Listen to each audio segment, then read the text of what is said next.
नमस्कार मंडळी, मागच्या व्लॉगमध्ये तुम्ही बघितलं मी होती कोल्हापूरच्या महालक्ष्मी मंदिरामध्ये. तिथून दर्शन करून झाल्यानंतर आम्ही निघालो नृसिंहवाडीला. असं म्हणतात ना की स्वामी आपल्याला एकटं कुठेच सोडत नाही, तसं मलाही स्वामींनी कुठेच एकटं नाही सोडलं.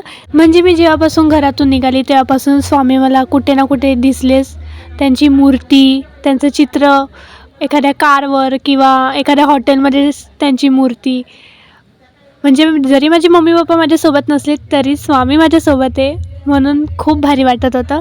नृसिंहवाडीला खूप छान आमचं दर्शन झालं.